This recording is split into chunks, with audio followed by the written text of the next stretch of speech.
Hello, I'm Amy Zawi with the Jerusalem Connection Red Alert Report for Wednesday, February 26th. To be or not to be, that is my question. To be or not to be outraged by walls and supposed apartheid practices has a lot to do with being consistent. The BDS movement, that is the Boycott, Divest, and Sanction movement, which seeks to delegitimize Israel and remove it from the map through economic pressures and through divestment from both engagement from a PR level, the arts, education, as well as finances. This BDS organization is, or affiliation rather, is active on college campuses throughout the Western world, as well as in the halls of political entities and at the community level. The BDS movement has long berated Israel for its security walls and tight controls over entry points between Gaza and PA territories and its own. Now, documentation exists and is plentiful onto why the security walls and the tight checkpoints are not just required, but at the very least, they're reasonable. BDS and other anti-Israel organizations, which are de facto anti-Semitists, have a constant drumbeat of accusations against Israel for being oppressive and an apartheid nation, and this includes voices inside the United Nations. Well, I'm waiting for these same voices to come out and go after the nation of Egypt, who started building large concrete security walls between its border and the Gaza Strip, including provisions to revamp efforts to prevent tunneling. Commenting very little on the wall, the Egyptians noted that the security is required and they intend to finish this wall as quickly as possible. I have no qualms whatsoever with the Egyptian government increasing its security in both an attempt to secure its own territory and people, but for the regional stability that they provide in their efforts to reduce terrorist activities. Again, however, Egypt can build a wall, but Israel cannot. At the Muni Expo last month in Tel Aviv, the Frankfurt, Germany mayor, Mr. Uwe Becker, he noted that anti-Semitism within Germany is on the rise. Quote, anti-Semitism and hatred of Jews is growing. He went on to posit what increases this anti-Semitism is a lack of knowledge. People don't know about Jewish life. Young people in Germany know about the hate and the Shoah, but they don't know about normal Jewish life in the 21st century. The average German child learns that in 1933, Germans started killing Jews, and it was over by 1945. Children don't learn about the Jewish life, and they only know about their victimhood in the last century. This is one of the reasons I would say that the growing anti-Semitism among college students and other organizations, because college students end up as adults working in various organizations, end up with this bias against Jews and Israel.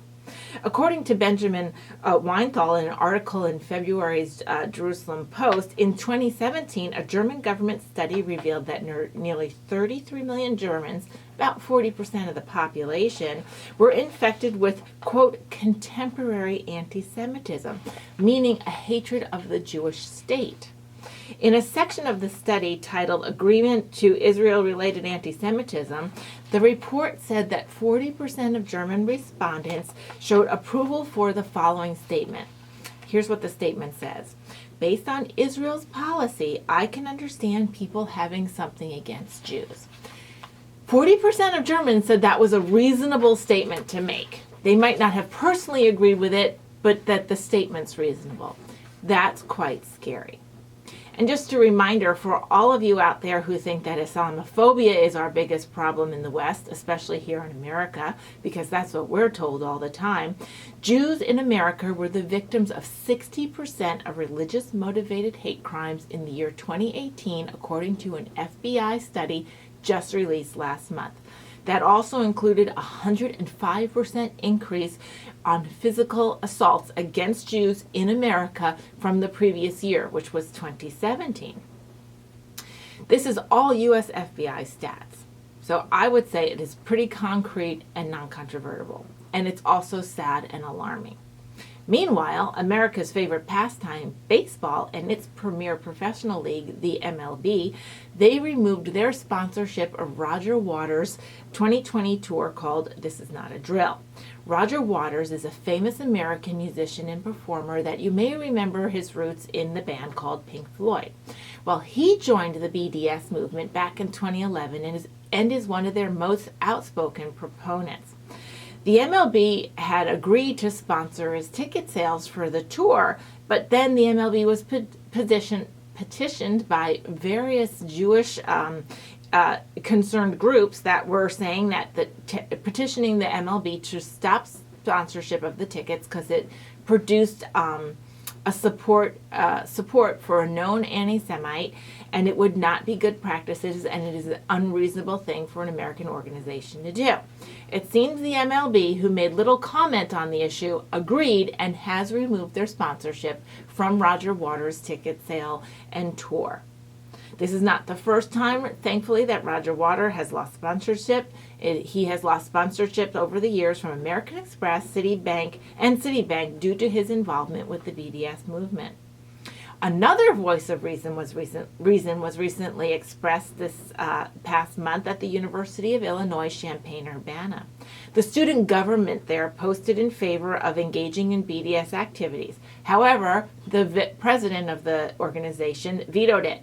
The measure is going back to the student body, and they will need a 2/3 vote to override the president's veto. But may I say kudos to the student government president there for showing a backbone and bravery.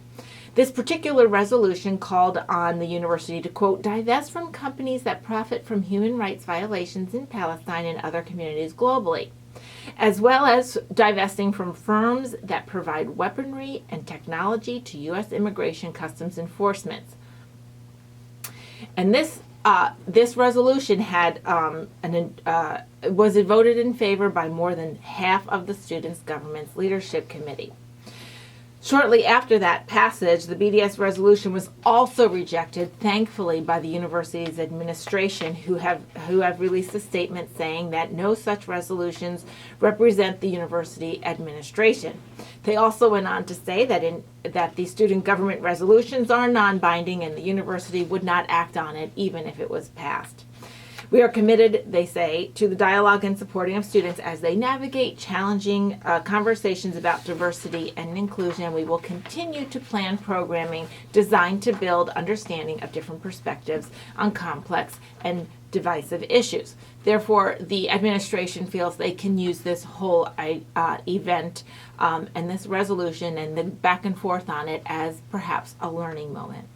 The University of Champaign-Urbana, Illinois in Champaign-Urbana, has been a source of several stories of mine over the past years, as there seems to be quite an element of anti-Zionism, which by default is anti-Semitism. And I am concerned about it, and I ask that you keep that particular college campus, since it is a public university, in your prayers. Shavua Tov. Have a great week.